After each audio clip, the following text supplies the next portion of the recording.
¿Cómo va a hablar de bajar impuestos, reducir el gasto fiscal? O sea, si lo primero que te... Ah, pero eso es derecha. Ah, entonces, ¿cuál es la respuesta? La respuesta tiene que ser sí, somos de derecha. Y si es posible decirlo de entrada, mejor todavía, para que quede clarito y restarle al otro, al oponente, la posibilidad de anularte con el estigma de la palabra derecha que te lo tira en cuanto empiezas a hablar de nuestras posiciones. Tocayo, si me permites, también Bien. hay una cosa que se puede hacer en estos debates, porque ellos te acusan de ser conservador, y yo le he contestado a alguien, le he dicho, tú también eres conservador, tú estás conservando el programa del Manifiesto Comunista de 1848, tú eres conservador, tú sigues conservando esas cosas. Lo que pasa es que acá hay una discusión entre un conservador comunista y un conservador capitalista, un conservador liberal clásico. Y tú conservas lo que ha destruido la sociedad, es lo que ha matado a mucha gente, yo conservo lo que construyó la civilización occidental. Y ese es el debate en que estamos, ¿no? Entonces, hay que decirles también la verdad, ellos son conservadores, ¿no? ¿Cuánto han dejado de Sí, conservar el manifiesto comunista? Son conservadores de izquierda, pues, ¿no? eso se llama Han hecho de su buena equivocación una dialéctica. religión, Ugas. ¿Ah? ¿Perdón? Han hecho de su equivocación una religión los socialistas. Así es. Han hecho una religión porque en realidad tienen una base muy sólida, pero saben de conciencia y de paso que su entrada es muy equívoca y están básicamente construyendo lo que ellos pretenden, a lo que pretenden llegar. Nosotros somos de derecha, es verdad, somos de derecha y qué. Esa es la verdadera respuesta que en verdad se debe establecer. Exactamente. Bueno, sigue entrando gente, Chapas. Sí, pero ya estamos en vivo, profesor, si me permite. Ok. Vamos a comenzar nuestro conversatorio de hoy. Bienvenidos, muy buenas noches, amigos. Mi nombre es Jorge David Chapas. Yo soy presidente y cofundador del partido Familia 5 Reformas Guatemala, vicepresidente por Guatemala del Foro Liberal de América Latina. Y pues hoy nuevamente acá haciendo de anfitrión en este nuestro conversatorio virtual 5 Reformas, como todos los miércoles en este mismo canal, en este mismo horario, pues compartimos conocimiento, compartimos una pasión, una ilusión con ustedes, la ilusión de transformar nuestro continente, nuestros países en pues una región potencia mundial, donde haya orden, justicia, libertades, progreso económico. Y bueno, pues les damos la más cordial de la bienvenida a los que nos acompañan desde la sala de Zoom, ¿okay? Que ya son varias decenas, y también a quienes nos acompañan ya en este live desde la red social Facebook. Eventualmente, si quieres participar de esta sala de Zoom, donde puedes interactuar con nosotros, ya sea vía chat o también a través de comentarios al aire, puedes acercarte a nosotros, principalmente a nuestras redes sociales. Estamos en Facebook, en Twitter, como Foro Liberal de América Latina, y cada uno de nuestros movimientos y partidos políticos también tienen sus propias redes sociales. Puedes acercarte al movimiento, al partido político 5 reformista de tu país y bueno, por ahí buscar las coordenadas para tener acceso a estas reuniones y especialmente a estas salas de sesiones donde puedes interactuar con nosotros de manera más directa. Agradecemos como siempre tu preferencia. Sabemos que en este horario hay otros lives, otros eventos a los cuales seguramente tienes acceso, pero has decidido venir acá y bueno, realmente te felicitamos, te agradecemos y esperamos que en definitiva salgas pues defraudado de lo que vas a escuchar, ¿no? Porque lo que decimos acá realmente es un baño de agua fría en alguna medida, pero por sobre todo nosotros hacemos una propuesta de cambio real y verdadero. Ese es nuestro esfuerzo, esa es nuestra consigna.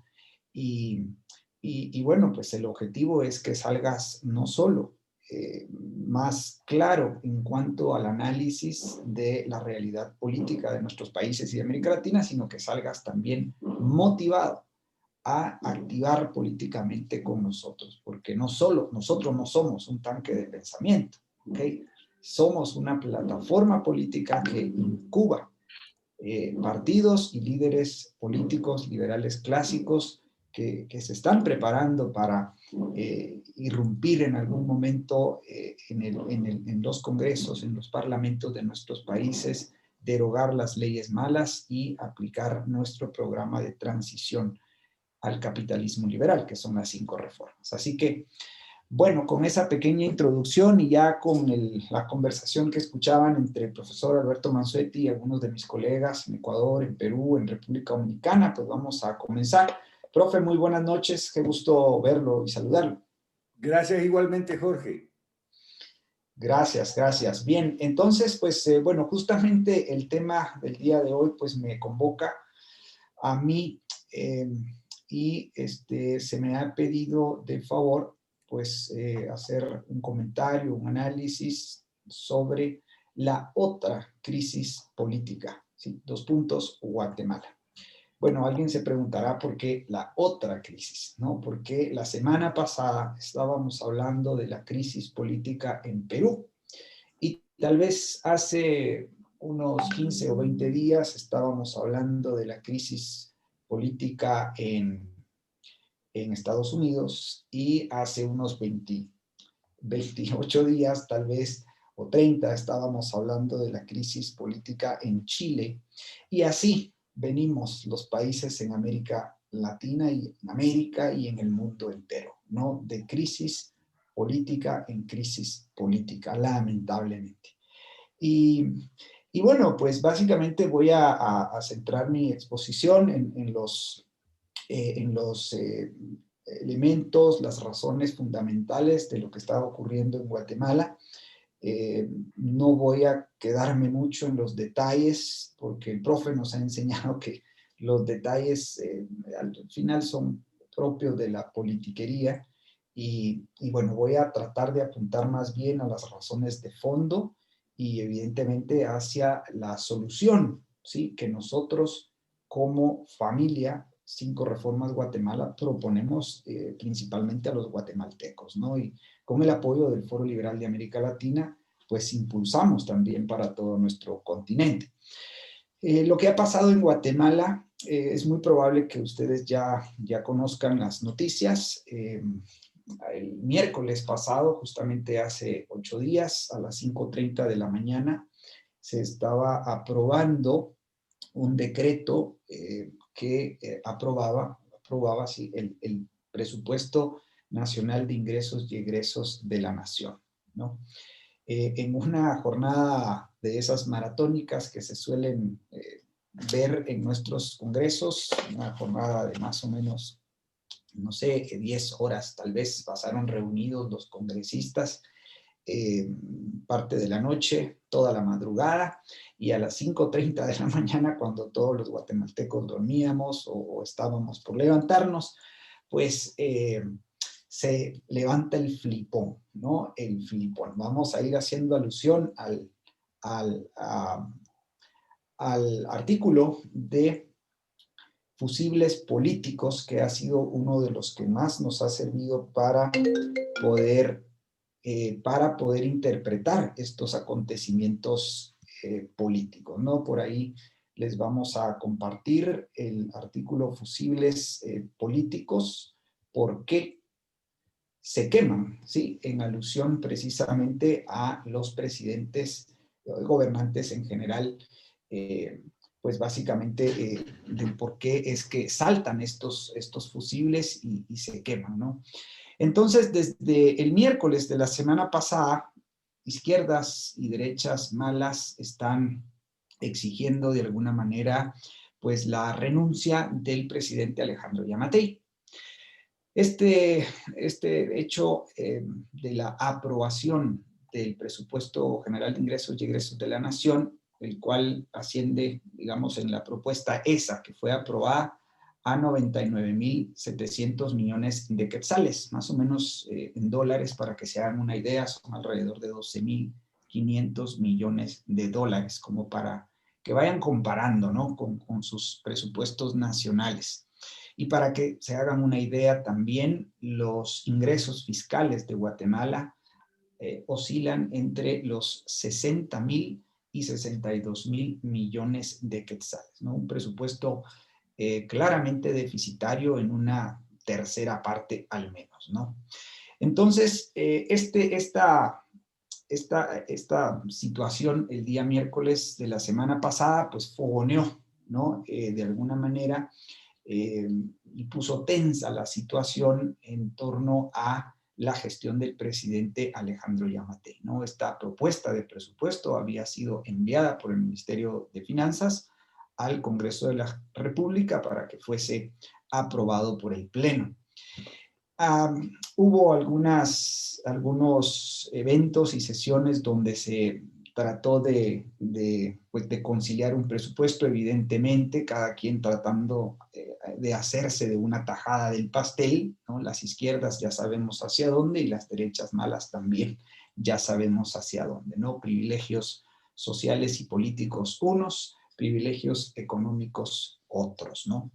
Y bueno, sucede que el día viernes por la tarde, el vicepresidente de la República, el señor Guillermo Castillo, empresario, por cierto, y ahora en política o en politiquería más bien, pues irrumpe en una conferencia de prensa, o lanza una conferencia de prensa diciendo que él le había pedido en reiteradas ocasiones al presidente vetar el presupuesto aprobado por el Congreso de la República. O sea, aprobado por el Congreso tendría que ir a la presidencia para que el presidente le vetara.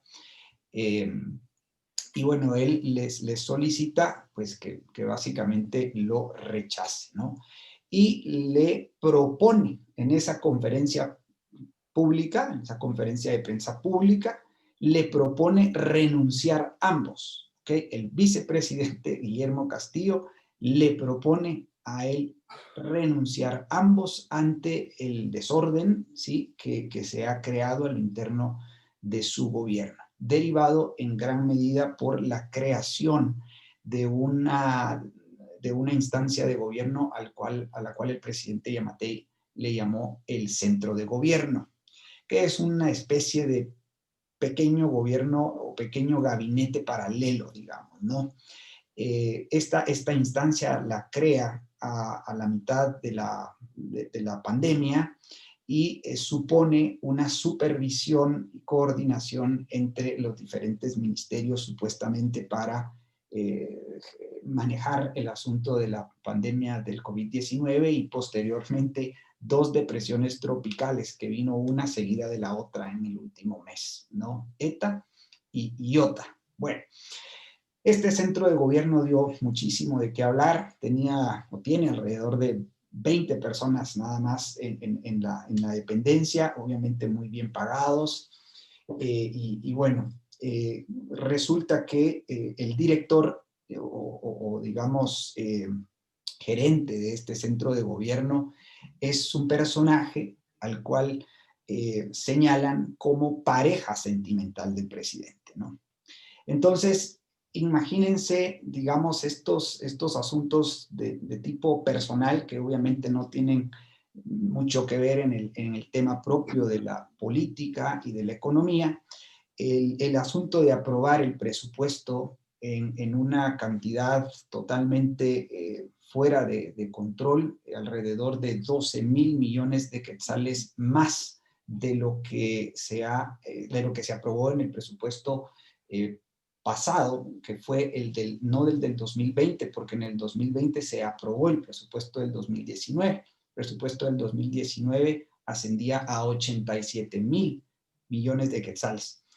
Entonces, esta situación, pues de alguna manera detonó una crisis, ¿sí? Una crisis politiquera, más bien podríamos decir, porque para el día sábado, pues ya se convocaba a una marcha, ¿sí?, a un plantón en la zona 1, en el centro histórico de la ciudad, a exigirle al presidente de la República que renunciara y que pues obviamente que diera marcha atrás con el tema del presupuesto, ¿no? Lo cierto es de que en las famosas marchas, como sabemos, resulta siempre que hay infiltrados de toda estirpe. Las izquierdas lo capitalizaron muy bien con desorden, disturbios, quemaron unas áreas del Congreso de la República, lanzaron bombas, hubo una confrontación entre las fuerzas especiales de seguridad y los manifestantes.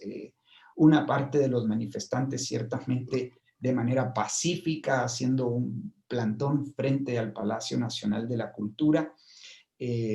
Y bueno, hubo un momento en que la turba violenta se acerca a la manifestación pacífica y evidentemente las fuerzas especiales no logran distinguir y entonces arremeten prácticamente con todo el mundo y entonces pues se dan pues una serie de arrestos, lesionados, heridos, etcétera, etcétera, ¿no? A partir del sábado, de lunes para acá, pues básicamente la discusión ha sido en torno al asunto de si hubo un uso excesivo de la fuerza y de cómo retomar el tema del presupuesto. Incluso lo que ha hecho el organismo ejecutivo, pues ha sido convocar a una decena, poco más, de tanques de pensamiento, que supuestamente le darían alguna recomendación para el presupuesto.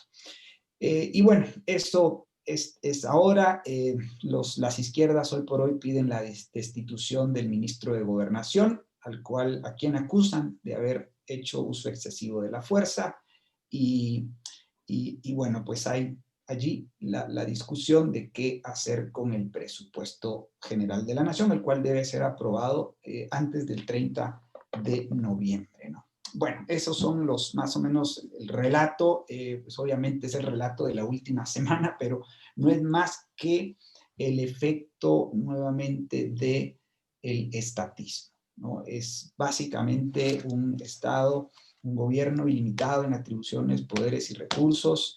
Como digo, cada sector, tanto de izquierda dura como de izquierda blanda, y derecha mala, tratando de buscar una tajada de ese gran presupuesto, pues obviamente se genera pues una indignación en buena parte de la población, quien ve también cómo crece la deuda pública a pasos agigantados, ¿no? Y pues prácticamente una deuda que es impagable en una buena medida y entonces la población, digamos, en su mayoría, pues se indigna, ¿no? De ver, pues, la creación de nuevas dependencias del gobierno y presupuestos deficitarios, mayor deuda, préstamos por doquier al Fondo Monetario Internacional, al Banco Interamericano de Desarrollo Económico, etcétera, etcétera, etcétera, ¿no? Entonces esto fue lo que detonó esta crisis politiquera que deriva básicamente del estatismo. Pronosticamos que, pues efectivamente, Alejandro Yamatei, luego de un esfuerzo de 20 años por acceder al poder, será tremendo, ¿no? Que después de 11 meses, 12 meses de gobernar, pues es muy probable que tenga que salir, ¿sí? Porque pues los fusibles, como dice el profesor en este artículo que ya les vamos a compartir, son componentes, ¿sí? Son componentes del sistema eléctrico, ¿sí? Son componentes hechos de un material conductor, dice el profe, ¿no? Con bajo punto de fusión, colocado para saltar, si la tensión se hace excesiva, dice, interrumpiendo así el flujo, para proteger el sistema. O sea, saltan justamente para proteger el sistema. Y es que, pues en la discusión y en la crisis que se ha venido desarrollando en los últimos días, para nada existe en la discusión, pues digamos, la discusión de filosofías políticas, de doctrinas políticas o de políticas públicas como mínimo, ¿no? La gente se enardece, por ejemplo, con asuntos como, por qué le quitaron 200 millones a la lucha contra la desnutrición crónica, ¿no?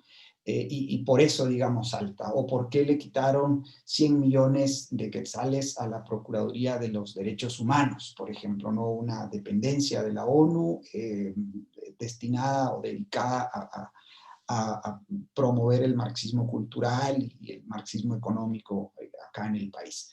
Entonces, la gente pues no logra advertir que estas crisis politiqueras son propias del sistema estatista, ¿sí? Cuando tienes un gobierno ilimitado en atribuciones y poderes, por tanto ilimitado en recursos, y por eso los incrementos progresivamente de los presupuestos nacionales, pues básicamente hay un momento en el que la crisis pues estalla, ¿verdad? Las izquierdas lo intentan capitalizar hacia su molino, como decimos acá, y las derechas malas, pues prácticamente sin ningún tipo de argumento, de propuesta, de objeción, pues tienen que sentarse a negociar en el Parlamento presupuestos que igual pues siguen siendo altamente deficitarios, ¿no? A alguno le podría parecer, digamos, sensato decir, bueno, es que el presupuesto debe ser balanceado, ¿sí? El presupuesto, los ingresos fiscales de Guatemala son alrededor de poco menos de los 8.000 millones de dólares al año, y uno podría pensar que entonces el presupuesto no debiese de exceder ese límite. Bueno, digamos que a simple vista sí. El problema es que aún, y esos ingresos son financiados a partir de más de 20 tipos de impuestos que hay en el país y que pues obviamente sostienen un aparato estatal, de todas maneras, que usurpa atribuciones y poderes de los guatemaltecos, ¿no? Entonces uno podría llegar a pensar incluso que esos ingresos fiscales por ese valor no debiesen de ser necesariamente el presupuesto de ingresos y gastos del Estado, ¿no? Porque estamos hablando siempre de un gobierno ilimitado, por tanto tendremos siempre un presupuesto ilimitado. Un gobierno limitado supone un presupuesto limitado, pero limitado obviamente y destinado a sufragar los gastos en materia de seguridad, justicia y administración de obras públicas, que son las tres funciones propias, exclusivas y naturales de los gobiernos. Pero bueno, entonces estamos acá en esta situación en la que pues creo que las izquierdas principalmente van a capitalizar muy bien el escenario político. Es muy probable que tumben al presidente Alejandro Yamatei en las próximas semanas, en los próximos días. En el ínterin, el presidente invocó la Carta Democrática Interamericana de la OEA, ¿no? Para fogonear el tema del diálogo y demás. Obviamente hay una fractura total entre él y su vicepresidente, ¿no? Con lo cual también pues hay una fractura con el sector empresarial, generalmente mercantilista, ¿no? Entonces, pues lo que vemos, lo que vamos a ver venir son más marchas, más manifestaciones, muy probablemente violentas. Suponemos que este tipo de situaciones van a seguirse dando los sábados, ¿ok? Los sábados por la tarde, muy probablemente. Van a votar al presidente Alejandro Yamatei porque pues básicamente hay que proteger el sistema. Nadie habla de reformas de fondo, o sea, excepto nosotros, nadie habla de limitar el gobierno a sus funciones propias y pues por tanto todos se quedan en el análisis de la superficie en cuanto a qué restar, qué sumar en un presupuesto que es totalmente de corte social mercantilista, ¿no? Entonces, pues ante esa situación, bueno, la politiquería es inevitable, ¿verdad? Bajo estas crisis, menos se habla de política con P mayúscula, menos se habla de sistemas de gobierno y economía, de políticas públicas, sino más bien cosas meramente coyunturales y superficiales, ¿no? Y en ese ínterin, desde Familia, hemos estado lanzando una serie de comunicados, lanzando una serie de eventos en Facebook, haciéndole ver a la población, a nuestra audiencia, básicamente, que es necesario reconocer, advertir la necesidad de cambiar el sistema, ¿no? Y para eso, pues efectivamente hay que hacer una reforma constitucional. Por cierto, es un tema que ya suena, ¿sí? Las izquierdas están lanzando la consigna de la reforma constitucional y nosotros también, ¿sí? Nosotros también. Una reforma constitucional que obviamente en una posición, en una dirección totalmente opuesta, ¿no?, a la de las izquierdas, una reforma constitucional que limite el gobierno a sus funciones propias, abra los mercados, elimine los privilegios, privatice para la gente y consagre el respeto irrestricto a la propiedad privada, ¿verdad? En todos los rubros, principalmente en los rubros de educación, atención médica y sistema previsional. Básicamente nuestras 5 reformas, ¿no?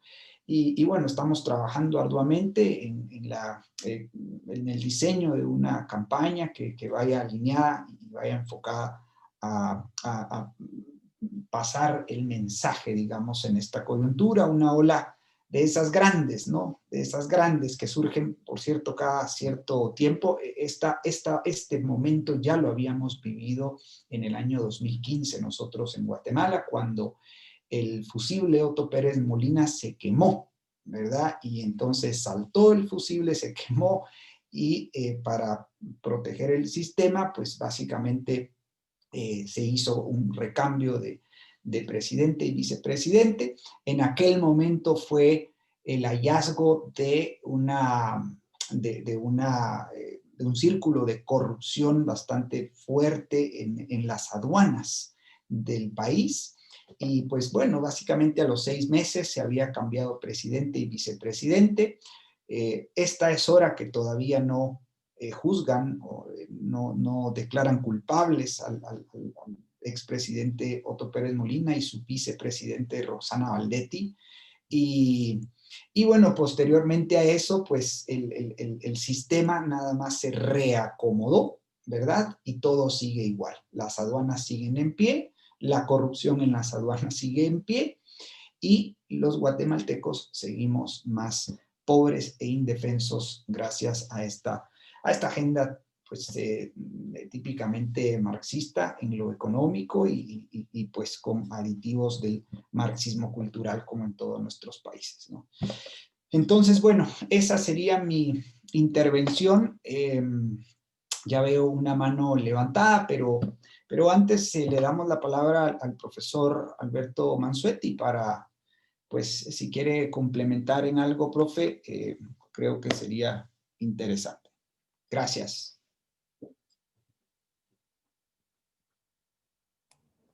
Sí, gracias, Jorge. 10 minutos nomás me voy a tomar para complementar tu excelente análisis y después abrimos los micrófonos. Bueno, primero y fundamental, esto no pasa, por supuesto, en los tigres asiáticos y los leones africanos. Sígame en Twitter y en Facebook, porque ayer y anteayer coloqué información sobre cómo los leones africanos van más rápido que los tigres asiáticos ahora. Y no es casual, no debería sorprender. Los indicadores de crecimiento, de reducción de la pobreza, de alfabetización, de comercio, van de la mano con las reformas. En África, los leones africanos.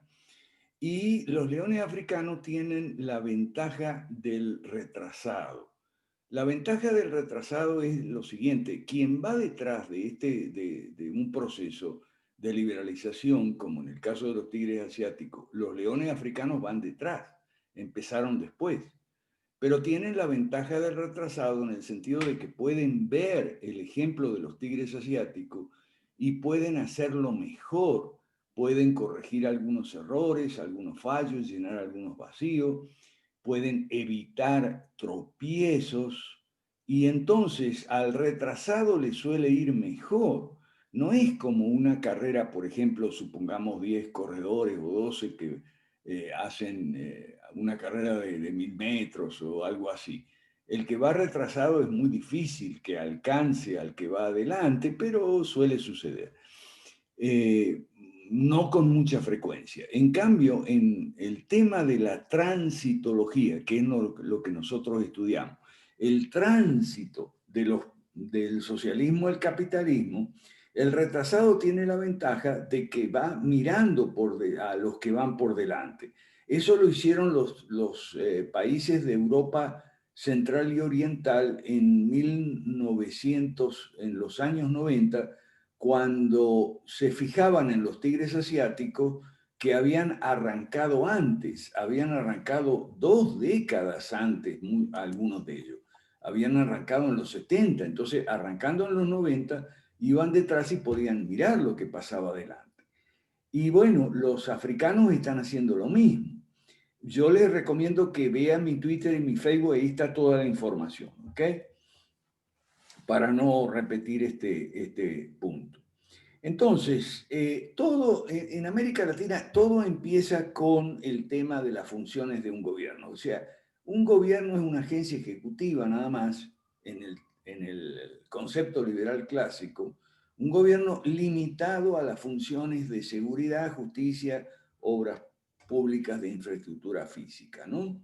Entonces, eso es un gobierno en el concepto liberal clásico. Ahora, en el sistema social mercantilista que nosotros tenemos, el gobierno es un enorme aparato burocrático, lento, papelero, propenso a la corrupción, que supuestamente se ocupa, además de las funciones propias, se ocupa de salud y educación y jubilaciones y cultura, música, deporte, etcétera, etcétera, etcétera. Entonces se vuelve un monstruo inmanejable.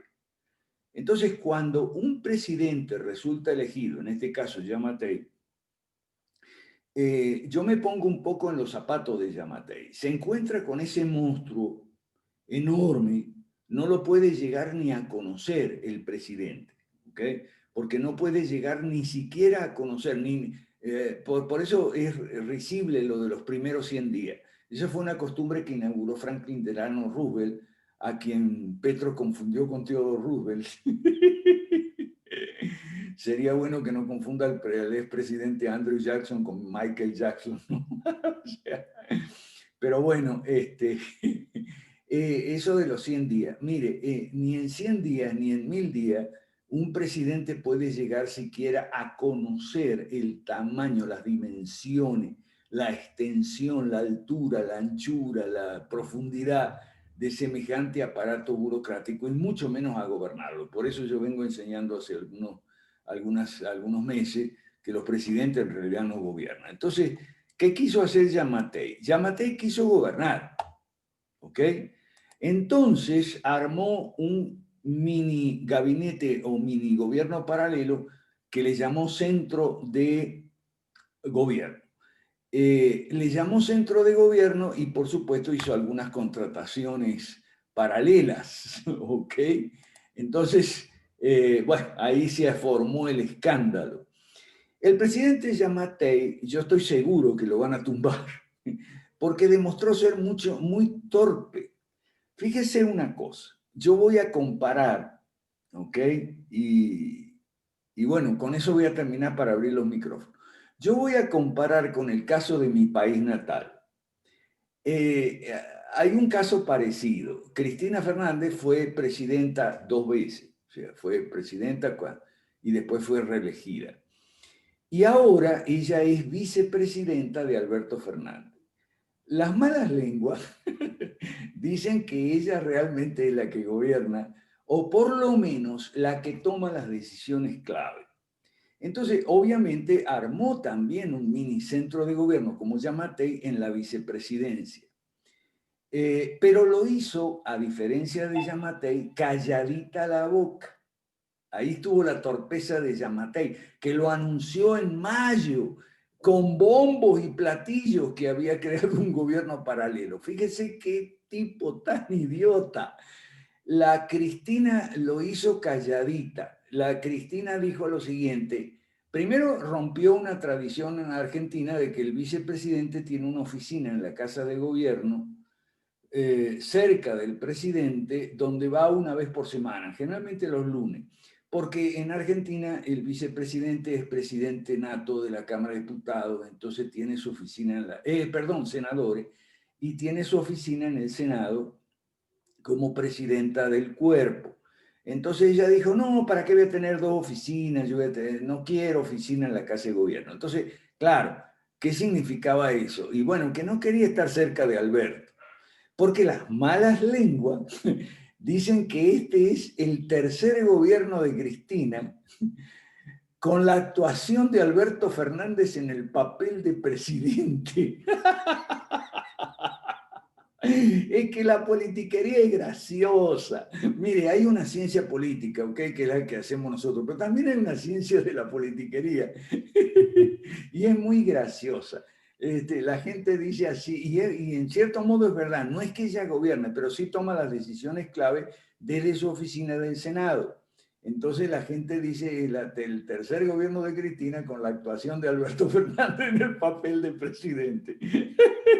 Sí, fue lo que pasó más o menos acá en la gestión del presidente Álvaro Colón. Ah, claro, con Sandrita. Pero, pues, su esposa, ¿no? A quien la colocan en la Secretaría de Bienestar Social, ¿no? Que es una secretaría de la primera dama, ¿no? Entonces, en realidad ella es quien gobernó Guatemala durante esa época. Yo viví en Guatemala en dos de esos años de Álvaro. Sí, Okay, Álvaro Colón. Es graciosa la politiquería en América Latina, es graciosa. Entonces, ¿qué pasa? Este torpe de Yamatei, en lugar de hacerlo calladito, lo hizo con bombos y platillos, festejando y celebrando como si fuera una gran genialidad. Le dio publicidad amplia al asunto y obviamente los cuervos que estaban ahí esperando, los cuervos políticos para devorarlo, se le lanzaron encima. ¿Ok? Y le dijeron, lo primero que le dijeron, obviamente, que eso no era constitucional, lo cual es correcto, no es constitucional. Entonces se formó esa cuestión. Pero eso a mi juicio, lo que más nos debe interesar a nosotros es que nos están implícitamente dando la razón. O sea, Yamatei implícitamente, cuando crea el centro de gobierno, si no me equivoco, marzo, abril o mayo de este año, nos está dando implícitamente la razón. Eso que llaman el gobierno es inmanejable, él no lo puede manejar, el presidente no gobierna, eso lo vengo enseñando yo. Entonces, él implícitamente nos ha dado la razón porque agarró y montó una oficina o una serie de oficinas paralela con una serie de ministros paralelos y un vicepresidente paralelo que era el presidente del centro de gobierno. Entonces, bueno, o sea, nosotros tenemos razón. O sea, si la gente nos está comenzando, gracias a Dios, a escuchar, ahí estamos. Somos 70 aquí hoy, entre todos, ¿ok? Estamos creciendo, gracias a Dios, porque la gente nos mira, nos escucha, no todo el mundo, pero sí algunas personas en los países nos están escuchando porque tenemos razón. Lo que nosotros decimos, el presidente no gobierna, eso es un monstruo burocrático, papelero, lento, propenso a la corrupción, no, las decisiones no salen, ¿ok? Los presidentes se cansan de llamar por teléfono. ¿Por qué no se implementó tal cosa que se dispuso? Los ministros están para darle explicaciones al presidente sobre por qué no se pudo hacer la voluntad del presidente. ¿Ok? O sea, cuando un presidente asume es prácticamente como Dios, ¿no? Hágase tu voluntad. Sí, pero la voluntad del presidente no se hace. ¿Ok? Por eso los problemas no se resuelven y la gente se molesta. Pero la gente, en vez de aprender estas cosas, con nosotros aquí, que nos reunimos 2 veces a la semana, sin contar las reuniones nacionales, y aprendemos estas cosas, la gente no aprende, no quiere aprender, cree que sabe. Entonces le echa la culpa a la corrupción, no, porque fue la corrupción. O a los políticos, no, los políticos no sirven y tal. Los políticos son todos unos chorros. No, no, políticos somos nosotros. Los políticos no estamos al frente de los gobiernos. Están los politiqueros. Nosotros no. Nosotros, y el otro día hay que aclararle a la gente, ¿no? Aclararle, por ejemplo, me hizo una entrevista rara un señor español que hace entrevistas por WhatsApp, ¿no? Entrevistas escritas. Él escribe preguntas y yo respondo. Bueno, ya la voy a publicar cuando esté lista.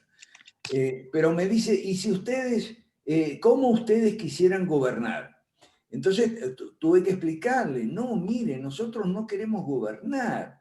Nosotros lo que queremos es cambiar el sistema de gobierno, que es otra cosa, totalmente diferente. Entonces más o menos le expliqué y él entendió. ¿Ok? Entonces me preguntó por España, que si nosotros teníamos algún consejo que darle a los españoles. Le dije, sí, y ustedes sí que necesitan consejo, porque ahora con la... ya se acabó el hueveo, con perdón de la expresión, se acabó el hueveo del señor Donald bla, bla, bla. Donald bla, bla, bla se va a su casa, vaya a hablar tontería a su casa, se pasó 4 años hablando, y si no pudo rescatar su país, Estados Unidos, nada menos, de las garras de la izquierda, ¿ok? Entonces mucho menos nos va a rescatar a nosotros. Pero bueno, la gente creía que Donald Trump nos iba a salvar a los latinoamericanos. No, esa es otra gran mentira del año 2020. ¿Ok? Suerte que ya se terminó, la del COVID no se terminó todavía, pero la de Donald Trump sí se terminó. Entonces, vamos a poder ver si podemos avanzar un poquito más. Con esto termino.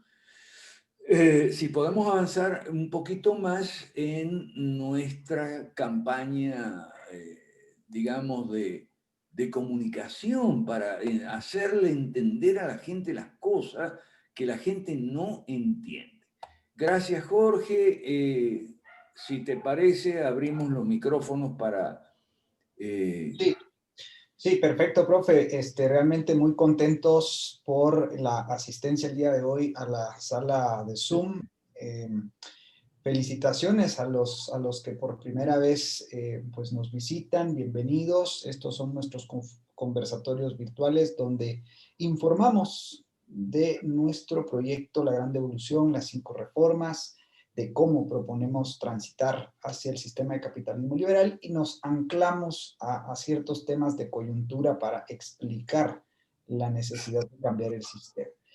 Manos levantadas. Está la de Martín, pero también creo que Johan Quesada quiere comentar algo. Así que te damos la palabra, te damos micrófono, Martín. Adelante, por favor, siempre recordando sus intervenciones ABC, audaces, breves y concisas para que podamos responderlas todas y comentarlas. Adelante, Martín, bienvenido. Sí, buenas noches. Una pregunta y un comentario. Una pregunta, ¿cómo tendría que hacer el presidente en el caso de Guatemala para sostenerse en el gobierno? Porque según lo que cuentas y he escuchado también en las noticias, es muy parecido a lo que pasa en Perú. Y lo que pasa en Perú, que yo conozco más, es que los que han gobernado, sea PPK, Vizcarra, Merino, no tenían partidos fuertes, ni grandes, ni sólidos, prácticamente no tenían partidos en el Congreso. Ellos gobernaban sin partido, y el último Merino gobernó con un partido chiquito, Acción Popular, y entre ellos se pelean, entre ellos se acusan de ratero, de corrupto, y de su propio partido querían sacarlo del poder. O sea, yo pienso que en estas crisis, cuando hay reformas o que quiere hacer alguna reforma, alguno de la derecha mala o quiere pasar la derecha mala, los de la izquierda huelen su debilidad y lo atacan para sacarlo a la primera porque lo ven muy débil. Pienso yo que debería haber un partido sólido con congresistas y con simpatizantes o con gente en las calles o en los medios que lo sostengan, ¿no? Que lo apoyen para sostener algún partido, porque los más débiles son los que la izquierda en 2 marchas lo sacan y lo vuelan, ¿no? Pienso que debería haber un partido fuerte, no sé si eso es la solución o no. Y otra cosa es que Bueno, en cuanto a lo que los presidentes no gobiernan, yo me acuerdo una anécdota que comentó hace 2, 3 años, escuché que comentó Claudio Sola. Él fue a visitar a Fujimori a la cárcel, para no sé para qué, pero lo fue a visitar a la cárcel. Y Fujimori le dijo, yo me acuerdo que él comentó, Fujimori le dijo, las cosas no son así de fáciles como usted piensa, porque usted está en el poder y no puede hacer lo que usted quiere. Yo me Correcto. acuerdo que así le dijo Fujimori, le dijo a Claudio en esa vez, ¿no? Y él, sorprendido vino, pues no, que como presidente Fujimori no pudo hacer lo que quería, era como que estaba secuestrado. Y solamente eso quería comentarle, gracias. Así es, Martín, si me permites. Sí, no solo eso. Claudio Sola fue después, cuando eligieron a PPK, a visitar al presidente electo PPK y le llevó una carta que le hicimos para que preguntarle si iba a hacer las reformas de fondo. Y el presidente electo, PPK, le dijo, bueno, vamos a ver si se puede. Es decir, los presidentes no tienen poder, los presidentes no gobiernan. Y una de las razones es que carecen de partidos sólidos, partidos que llamamos nosotros completos, de 4 dimensiones. Partidos ideológicos, programáticos, representativos y electorales. ¿Ok? Si así fuese, se podrían hacer las reformas, que es lo que nosotros proponemos, para cambiar el sistema de gobierno, no para gobernar ese monstruo y que es ingobernable, sino para cambiar el sistema de gobierno y cambiar el régimen social y político de la sociedad, pasar del socialismo al capitalismo. Eso es lo que, aún en el supuesto de que un presidente quisiera hacerlo, un presidente animado de buenas intenciones quisiera hacerlo, si no tiene ese partido con suficiente y solvente apoyo parlamentario, no podría. Eso es básico. ¿Ok? Creo que está respondida tu pregunta. Vamos, Jorge, con sí, si me permite hacer una acotación ahí, profe, también creo que, bueno, la metáfora de gobernar con piloto automático, ¿no? Que usted hacía hace unas semanas respecto de los pilotos de avión, cuando pues ciertamente los pilotos manejan la aeronave cuando despegan y cuando aterrizan, pero en el transcurso del vuelo en realidad es el piloto automático, ¿no? Y ese piloto automático son las leyes, es el sistema legal, el ordenamiento jurídico, empezando por la misma Constitución y una gran cantidad de convenios, pactos, acuerdos, tratados internacionales. Entonces, más concretamente, tal vez hacerle saber a Martín que en el caso guatemalteco, el partido oficial tiene alrededor de 15, 17 diputados en el Congreso de la República, de un total de 170.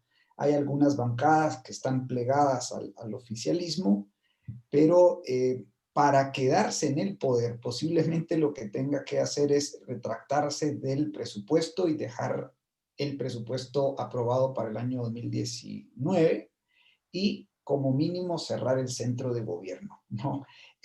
Luego hacer las paces con su vicepresidente. Es que imagínate, Martín, o sea, la fractura que hay entre el presidente y el vicepresidente. Creo que eso va a ser muy difícil de salvar. Por eso el profe se anima a pronosticar pues que lo tumban y realmente va a ser difícil que se logre mantener en el poder, ¿no? No, y no solo pronostico que lo tumban, bueno, digamos, para no ser Nostradamus, yo diría que es altísimamente probable que lo tumben, Pero también digo más, es altísimamente probable que este tipo de crisis se repitan en todos los países, porque la situación de nuestro país es la misma. A nosotros otro de los engaños que nos han metido es que mi país es diferente, mi país es diferente. No, tu país no es nada diferente en estos aspectos que estamos estudiando.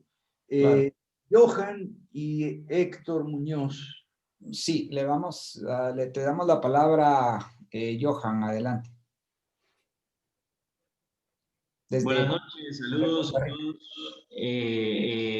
Sí, quisiera hacer algunos aportes a propósito de lo que está pasando en Guatemala. Primero, aclarar tal vez a las personas que nos están viendo a través de Facebook que el hecho de tener que comunicar en medio del alboroto no significa que apoyemos el alboroto, ¿verdad?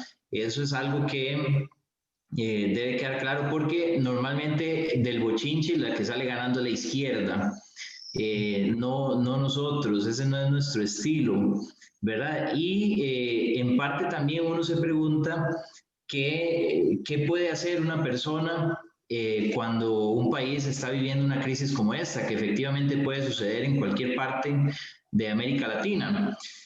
Y creo que la única salida que tenemos es construir organización política de un nivel superior, es decir, salirnos de la chusma politiquera y entrar a un proyecto político un poquito más serio, ¿verdad? Un poco un poco mejor orientado.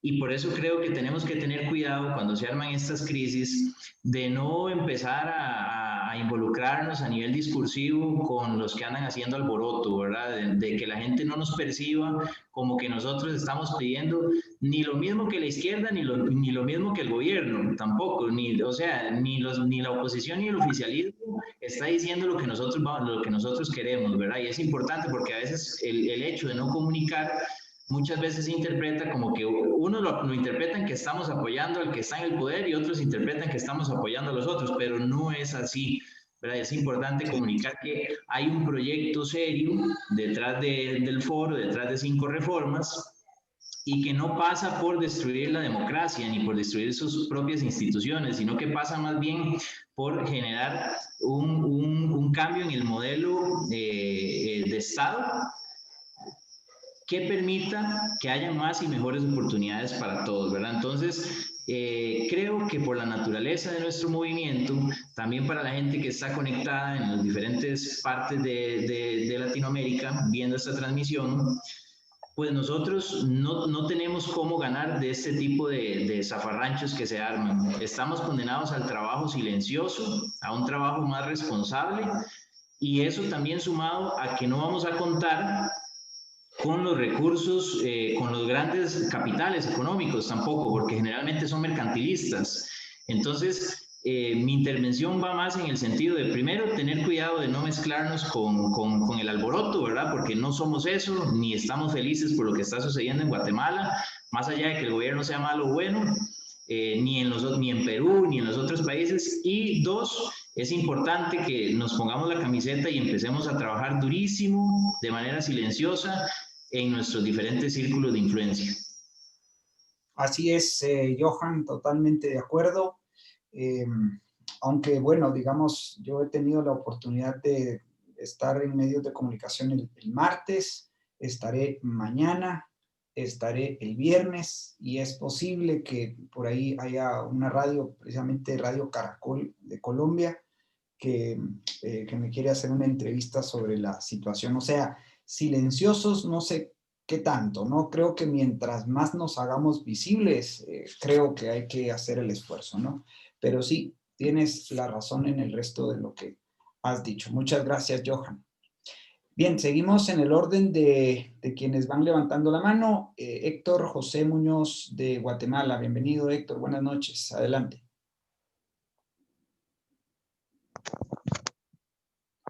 Te estoy dando micrófono, Héctor. ¿Me escuchan? Sí. Sí, Héctor, dale. Dale, Héctor, te escuchamos. Héctor. Héctor, ¿estás ahí? Bien, mientras corriges el problema del audio, le vamos a dar la palabra a Fernando Feliz de República Dominicana. Adelante, Fernando, te estamos dando micrófono. Sí, buenas noches. ¿Se escucha? Sí. Sí. Bien, fíjense, con respecto a lo de la crisis en Guatemala, ¿qué les puedo decir? Me hizo recordar un poco lo del famoso escándalo de la línea que al final se llevó a Roxana Valdetti, a Otto Pérez Molina. Yo considero que crear gobiernos paralelos no es una herramienta realmente viable. Miren, por ejemplo, lo que hizo este muchacho Guaidó en Venezuela. Creó un centro de gobierno que no ha hecho más que recaudar escándalos de corrupción, sobre todo con la ayuda humanitaria. Y ese tipo de prácticas, chistosamente, aquí también en República Dominicana se hizo. Por ejemplo, en el año 2000, si mi memoria no me falla, se creó el despacho de la primera dama. Lo creó Hipólito Mejía para que las asignaciones sociales y demás pasaran por la esposa del presidente de la República. Y eso al final lo único que hizo fue convertirse en un centro de politiquería barata. Luego Luis Abinader dijo que lo iba a quitar durante la campaña presidencial, lo quitó mediante un decreto, pero pocos meses después, su esposa, Raquel Arbaje, de hecho creo que la mencioné en el chat, creó un disque gabinete de la niñez. No, de verdad, creó un gabinete de la niñez. Y de hecho, hay quien dice que ella es la que influye en Luis Abinader para que sea él quien tome las decisiones. Por ejemplo, acá en Dominicana tenemos desde marzo el tema del toque de queda. Y por recomendaciones que ella lo dejó entrever muy claro en la prensa, Luis Abinader flexibilizó la hora de las 7 de la noche hasta las 9 los días de semana, y a partir de las 7 de la noche los fines de semana. E inclusive flexibilizó para los restaurantes, para los centros de comida rápida, para las bodegas o colmados, como les decimos acá. Y es una realidad. Lastimosamente lo que sucedió en Guatemala, y lo triste es que se trata de un gobierno que tiene, no sé, 6 o 7 meses en... 11. ¿Perdón? 11. 11. 11 meses. Uy, yo estoy mal. El tiempo para mí se me está achicando. Pero realmente lo que yo veo en Guatemala es una repetición de lo que sucedió en el año 2014. Y tal y como dijo el profesor Mansuetti, eso al final se va a ir replicando. Acá en República Dominicana, este tipo, Luis Abinader, va a cumplir mañana los 100 días de la presidencia. ¿Y qué es lo que él ha hecho? Únicamente propaganda. Decir que van a traer la vacuna contra el coronavirus, decir que van a reabrir el turismo, que ya está a la mitad de su capacidad, según cifras de este gobierno, entrar en polémicas con China por el tema de las telecomunicaciones, y al final lo único que ha hecho es ganarse la indignación, y es tan tal que ellos se apresuraron a tirar una encuesta hace como una semana, diciendo que el gobierno de Luis Abinader tiene un 84% de apoyo popular. Cuando en la calle yo escucho gente diciendo que este gobierno es malísimo, que es una repetición de lo que era el PRD cuando Hipólito, y ya están anunciando la candidatura de Leonel Fernández, que seguramente el profesor Mansuetti lo conoce, para el 2024. O sea, el partido que creó Leonel Fernández, inclusive hasta le está haciendo oposición al gobierno y hasta le pone condiciones para ellos aprobarle, por ejemplo, que ahora le aprobaron otros 45 días más de de toque de queda y de estado de emergencia. Y al mismo tiempo tienen la capacidad para colocar a uno de los suyos, a una ex candidata vicepresidencial, en la Junta Monetaria de República Dominicana. Es decir, es como dice el profesor, esta gente no gobierna, y lo chistoso, lo triste es que cuando uno lo dice, se aterran, no saben ni cómo reaccionar, que cómo es posible que no gobiernen. Y yo uso el ejemplo no tanto del piloto automático del avión, sino de los yates. El capitán arranca, pone el botón automático, y cuando está cerca de puerto, si no se hunde antes, vuelve a tomar la dirección. Y yo considero que es eso. No sé si a Yamatei lo vayan a tumbar. No creo que suceda. Aunque claro, hablando de la perspectiva de aquí hace años que no tumbamos a un presidente, desde el 65.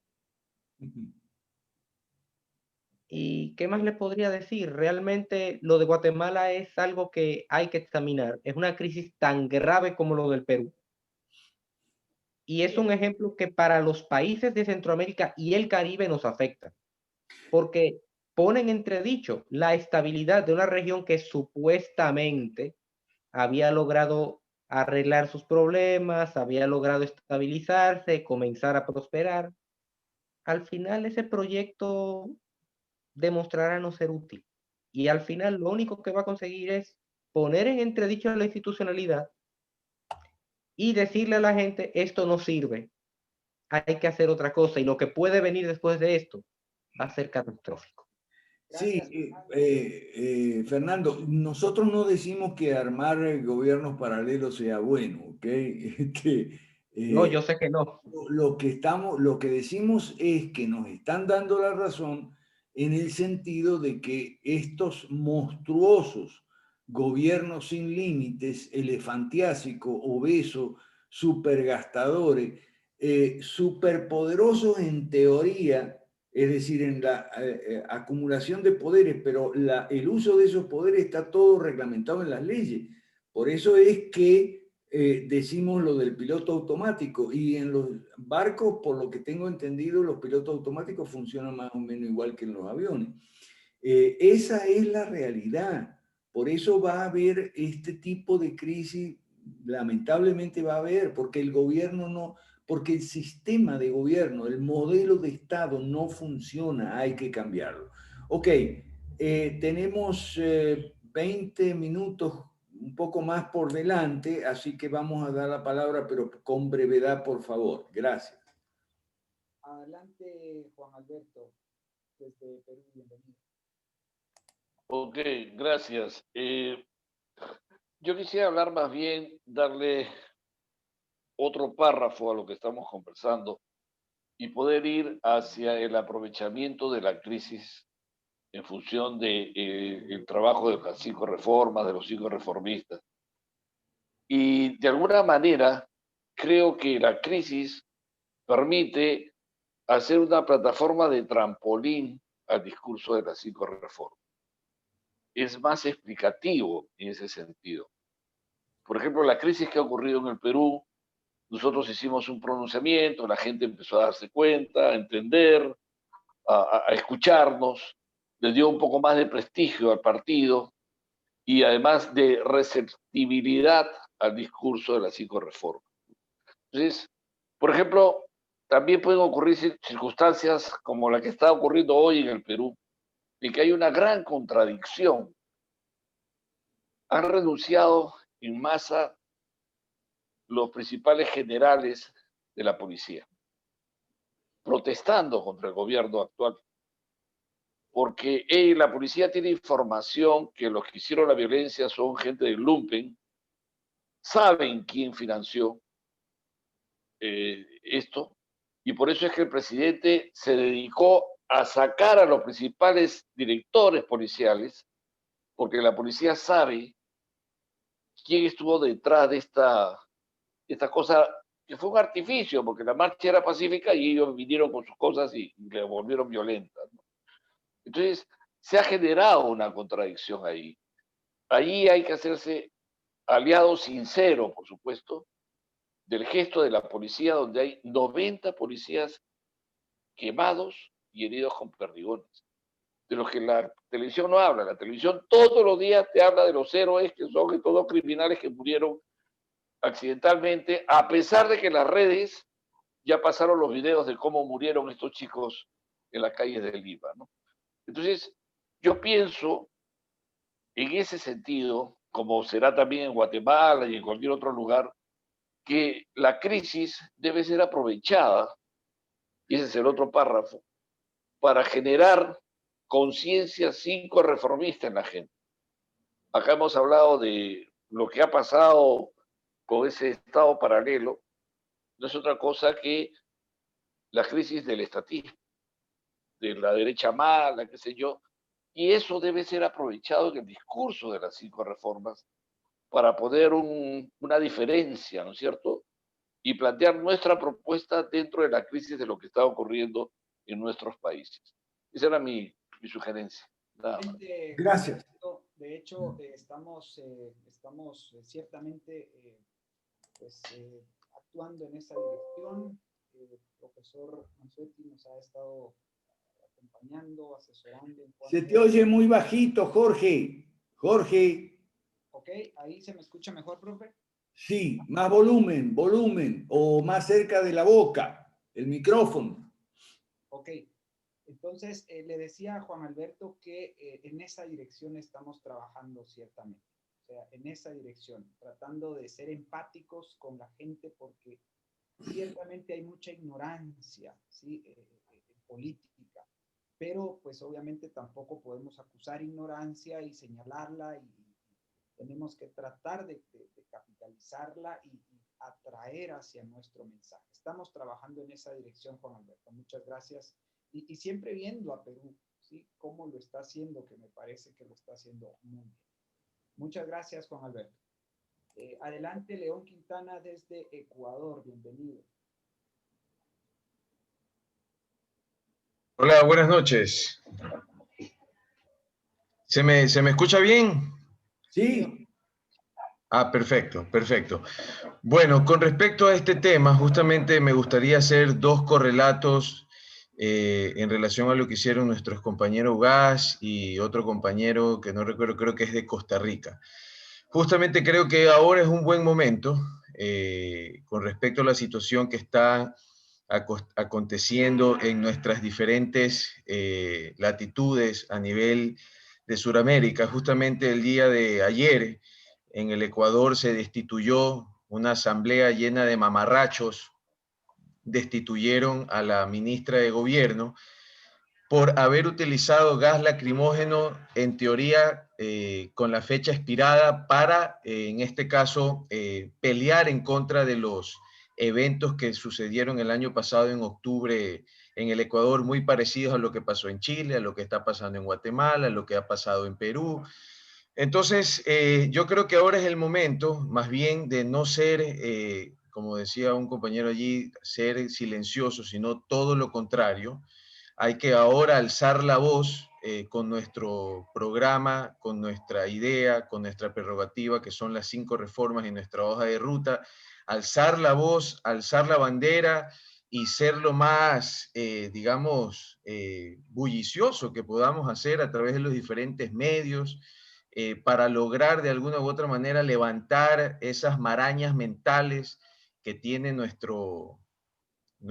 digamos, nuestra gente y cierto nivel de los políticos también, para que finalmente podamos nosotros de alguna u otra manera empezar realmente a generar cambios dentro de cada uno de nuestros países, ¿no? Así que yo creo que un poco para terminar mi intervención el mensaje es aprovechar estas circunstancias para alzar la voz, alzar la bandera y de alguna u otra manera pelear en contra de todo esto que ya sabemos, pues la politiquería, la derecha mala, el marxismo, el clásico, el marxismo cultural y demás. Esa sería mi intervención. Gracias. Ok, Miguel Jiménez de Costa Rica, a ver si le podemos dar micrófono. Es que ya va.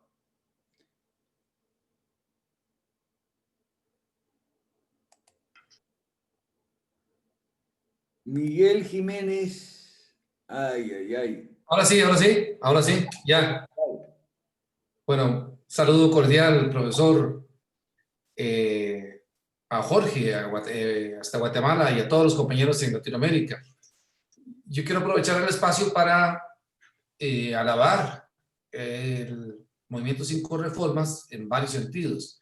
Una de las críticas que yo hago a los movimientos liberales en general es que hablamos de la eficiencia del mercado en el sentido de que el que invierte tiene que tener un plan estratégico y tácticas para asumir el reto de invertir en el mercado, y su éxito dependerá de si es eficiente o no es eficiente, si logra reducir los precios y si logra competir, porque si no el mercado lo saca. O sea, las mismas personas no lo van a ver competitivo y lo van a sacar del mercado. Entonces, si nosotros hablamos de eficiencia, y los liberales en general no tenemos éxitos electorales. No se ven los éxitos electorales. Entonces, ¿por qué funciona? ¿Por qué pasa eso?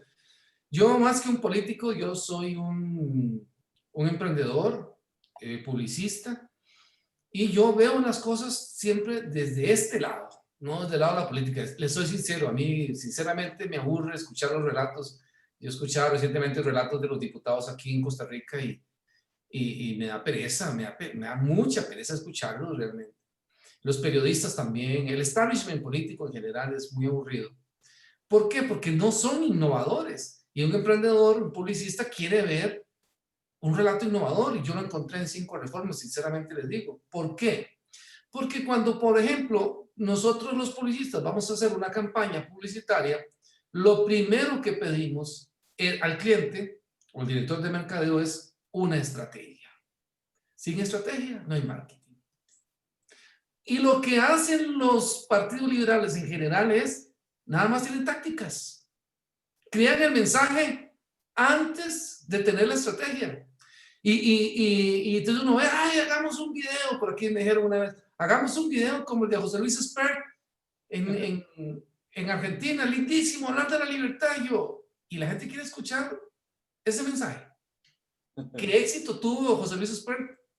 ¿Cuál fue el éxito que tuvo? Un video bonito nada más. Entonces no es la estética solamente, sino que la estética, la creatividad, el mensaje tiene que responder a una estrategia. ¿Y qué es una estrategia? Fijar objetivos a largo plazo. Y no se cambian. No se cambian porque el objetivo está claro, y es convertir a nuestros países en países del primer mundo. Entonces, realmente los felicito. Bueno, yo me uní por eso, porque lo vi. Es un proyecto exitoso. Ahora bien, ¿cuáles aportes podría hacer un publicista a un proyecto como este? Bueno, precisamente eso. Que la gente, en general, todo ser humano siempre quiere salir ganando. La ecuación del ganar. Por eso es que se compras 2x1 y no 50% de descuento. ¿Por qué no le interesa el 50% de descuento y si el 2x1? Es lo mismo, podría comprar 2 con el 50%, pero la oferta de 2x1 le suena que está ganando. Entonces, ¿quiénes ganan con el proyecto 5 Reformas? Bueno, lo primero es el ser humano. La dignidad se respeta, puesto que un gobierno limitado es lo mejor que le puede pasar a un ciudadano.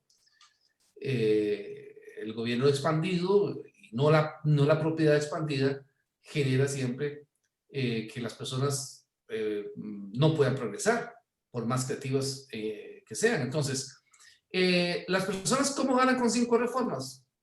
Inclusive los políticos. Bueno, primero que todo porque va a haber progreso. El progreso trae bienestar y no la seguridad que ofrece el estatismo o los socialistas, que podríamos fijarlo en la pirámide de Maslow como el segundo nivel de la pirámide de Maslow, que la gente necesita seguridad de sus bienes, de su progreso. Pero, ¿qué es más importante? Que el Estado ofrezca lo que no puede dar, o que las personas se garanticen su mismo futuro con su esfuerzo, poniéndose sobre sus dos pies, ¿verdad? Yo creo que hay ganancia por donde uno lo quiera ver. El proyecto es 100% exitoso y las formas podrían uno proponer sobre las formas para conectar más emocionalmente con la gente, pero en el fondo es un proyecto 100% exitoso. Gracias, buenas tardes. Gracias, Miguel. Osval Chamagua, dale co-host a Jorge Chapas, por favor. Gracias. Bien, aquí está Fustes. A ver si... Bueno, yo trato de... A ver, Osval Chamagua, dale el co-host a Jorge Chapas, por favor. Gracias. Gracias, Oswald. Sí, es que no tenía micrófono. Ok. Bien, bueno, gracias. Disculpen, he tenido un poco de problemas. Humberto Fustes, adelante, te voy a dar. Dale, Humberto. ¿Aló? ¿Me escuchan? Sí. Hola, buenas tardes. Sí, ¿me escuchan? Sí. Ah, magnífico. Profesor, la pregunta que yo le... La pregunta que yo le quiero hacer desde la sesión anterior es sobre la dimensión electoral de un partido político. ¿Cómo en un sistema donde la maquinaria de conteo de votos está completamente corrupta, cómo puede un partido, manteniéndose dentro de la democracia, acceder al poder? Bueno, vamos por parte. ¿A qué país te refieres tú? ¿De qué país tú estás hablando? ¿Aló? Sí, le digo, estoy en los Estados Unidos. Ah, ya. Ah, tú te refieres al señor Donald bla, bla, bla. No. Yo me refiero a cualquier partido político que puede ser lo mismo la oposición en Venezuela que en cualquier otro lugar del mundo. Pero es que hay el problema del tema del fraude. Mira, Humberto, yo te lo puedo explicar en privado si me das chance, porque ahorita falta poco para terminar. Pero el tema es el siguiente, mira, fraude en el sentido de trampa hay en cualquier elección. En cualquier elección siempre hay alguien por ahí que en alguna mesa mete boletas que no es de más, o que cierra mal la cuenta, la suma, que cambia unos votos. Siempre aparece por ahí alguna camioneta con papeletas tiradas en alguna cuneta, ¿ok? Entonces, en toda elección siempre hay una dosis, una cantidad X de trampa. ¿Ok? Bueno, entonces, el problema es que los malos perdedores, ¿ok? Y me disculpas si tú eres trumpista, ¿ok? Los malos perdedores siempre utilizan el fraude como pretexto para pretender anular una elección o no certificar un comicio. ¿Ok? Entonces, no, te digo, en el caso de Venezuela, yo viví en Venezuela y yo sé cómo es el asunto. ¿Ok? No es como dicen ahí, que no, que todo es fraude, no, es que eso no es así. Veo que estás ocupado poniéndole una vacuna a un perro. Si quieres, hablamos cuando quieras, cuando no estés tan ocupado, podemos hablar por privado, vos y yo te explico algunas cosas. ¿Está bien? Tú tienes mi WhatsApp, te puedes poner en contacto, con mucho gusto te puedo explicar el tema del fraude. Gracias, Humberto. Gracias, Humberto. Esperamos verte acá siempre en estos nuestros conversatorios. Profe, y esto me permite hacer alusión a dos comentarios que están en el Facebook y que me parece interesante aludir, ¿no? Javier Santos, amigo nuestro acá en Guatemala, dice, además que se utilizará como bandera este tema, ¿no? De sacar a Yamatei para afirmar, entre comillas, los gobiernos de derecha no sirven, ¿ok? Porque Alejandro Yamatei se vendió como un proyecto de derecha, ¿no? Y viene de vuelta el péndulo. Sí, en esto, pues, excelente comentario el de Javier. Efectivamente, yo ayer decía en un medio de comunicación, hacía alusión a la fórmula de Alberto Mansuetti, que por ahí venimos trabajando y precisando, ¿no? El éxito de las izquierdas es directamente proporcional a la suma de cuatro factores que convierten a la derecha mala en derecha pésima, ¿sí? Y mencionábamos, primero, la ineptitud, ¿sí? Que hace que no sepa cómo hacer la transición hacia un sistema que genere riqueza para todos. Luego, la negligencia. O sea, hay algunos que saben, pero simplemente no pueden, ¿ok? Y luego otros dos factores que precisábamos con el profesor, la arrogancia y la cobardía, lo cual los hace no querer hacer los cambios necesarios, ¿no? Entonces, sí, ciertamente, ahora van a culpar a la derecha y van a decir, ¿ya vieron? Alejandro Yamatei era un proyecto de derecha y no sirve, porque la derecha cada vez es peor, ¿verdad? Obviamente aquí, como bien dice Juan Alberto, tenemos que hacer de trampolín sobre la crisis y aclarar que esa es una derecha mala, muy mala, pésima, y que pues obviamente por no ser auténticamente liberal, radical, completa y congruente, pues le pasa lo que le pasa, ¿verdad? Y otro comentario, profe, si me permite extenderme, ¿no? Vilma Moreno desde Houston, Texas, dice, Yamatei se dedicó a aterrorizar a la gente a más no poder y a llenarse el bolsillo con millonadas provenientes de los estados de excepción. Ojalá que logren sacarlo para que por lo menos sirva de escarmiento. Yo no sé hasta qué punto, ¿no? Yo creo que la democracia es un ejercicio de ensayo y error. El profe nos ha enseñado eso y, profe, si me corrige, si me equivoco, por favor, corríjame, pero creo que tenemos, y principalmente los que votaron por Alejandro Yamatei, tienen que asumir las consecuencias de sus actos, ¿no? Ahí está, le apostaron nuevamente a la derecha mala y pues lo que han hecho en tan solo 11 meses es una clara muestra de la combinación de dos personalidades que nosotros ya habíamos advertido, ¿no? La prepotencia de Otto Pérez Molina y la ignorancia de Jimmy Morales, ¿sí? En Alejandro Yamatei convergen estas dos condiciones y es lo que ha, bueno, claramente estos fenómenos naturales, en gran parte, ¿no? Un virus y dos depresiones tropicales, pues sacaron a relucir las debilidades del sistema estatista, ¿no? Entonces, yo no sé hasta qué punto es merecido, profe, bueno, la gente que votó por Yamatei, que lo aguante, pues, ¿no?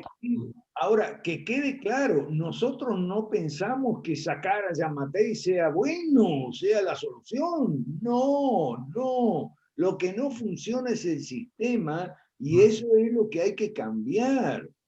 Que no se nos confunda, que no se nos entienda mal.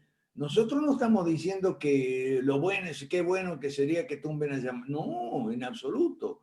Si cuando decimos que lo van a tumbar porque es un tipo muy torpe y demás, pero eso no quiere decir que con eso se resuelva, esa no es la solución. Y otra cosa, además de los factores que Jorge menciona, o que mencionamos con Jorge, está la arrogancia también. En un país como Guatemala, un tipo como Yamatei podría tal vez escucharnos a nosotros. Tendría mucho que aprender él de nosotros. Pero claro, a lo mejor no le gusta lo que va a escuchar. Le vamos a decir, mire, o sea, el problema no es, el problema no es gobernar, sino el sistema de gobierno. Pero bueno, la arrogancia también es muy grande, se creen dioses o semidioses. gente como Uribe, por ejemplo, o los dos designados de Uribe, Santos y Duque, son gente muy arrogante, muy inaccesible, que no quiere escuchar a nadie ni nada que le vaya a decir algo que no sea, amén, sí, todo lo que usted dice está muy bien, hágase su voluntad. En absoluto. Son gente muy arrogante, no escucha, son sordos y son ciegos, no ven. Entonces, eso agrava la cosa. Hay dos manos levantadas ahí, Jorge, si tienes cojones. Ok, sí, terminamos con esas dos intervenciones. ABC, por favor, Juan David primero y Alan Sánchez después. Adelante, Juan David.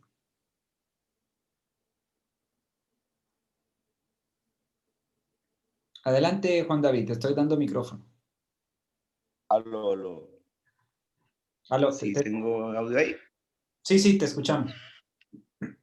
Bueno, no, yo he escuchado no solamente hoy, sino una preocupación muy válida, es la forma como es que vamos a sostenernos en un sistema completamente corrupto, sosteniendo las bases de la democracia y accediendo al poder con la limpia intención de sostener un sistema democrático. Yo pues pertenecía al polo democrático aquí en Colombia y una cosa que nosotros hacíamos cuando habían elecciones era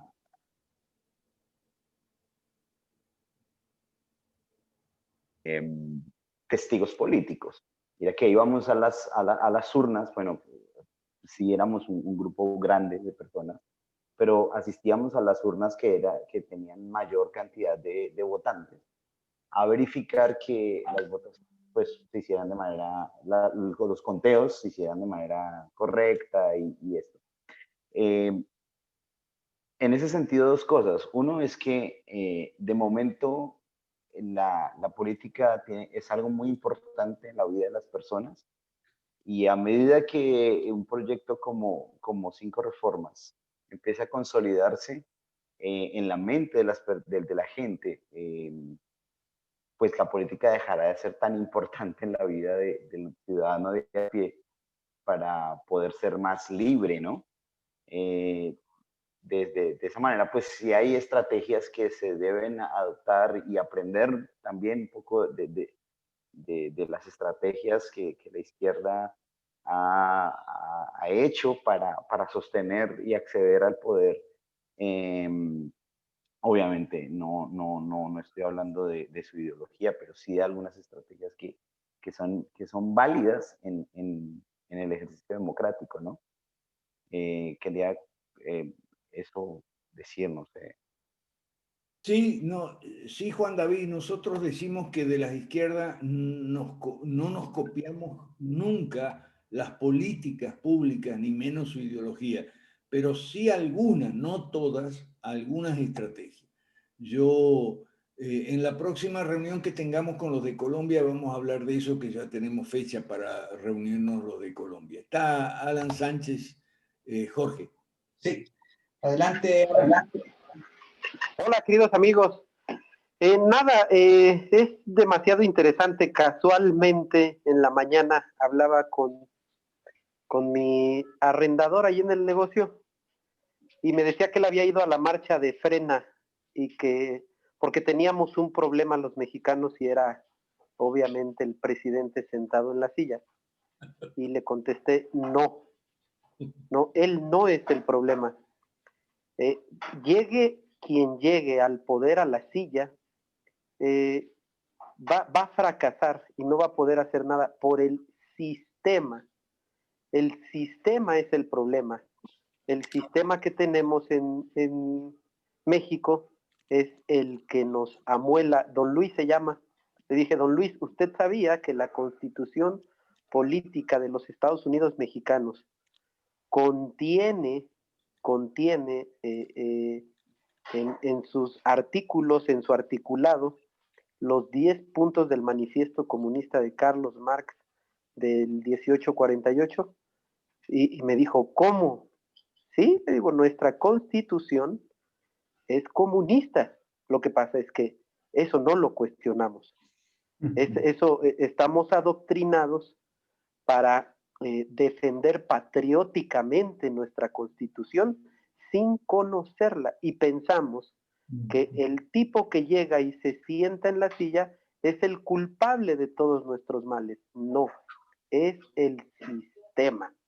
Y les quería comentar eso porque precisamente la plática versó en ello y necesitamos entender todos los latinoamericanos que lo que nos tiene todos amolados es el sistema jurídico legal que hay en nuestras constituciones políticas y que quien llegue, es más, yo estoy seguro, si el mismísimo profesor Alberto Mansuetti llegase a ser presidente constitucional de Guatemala, no podría hacer nada.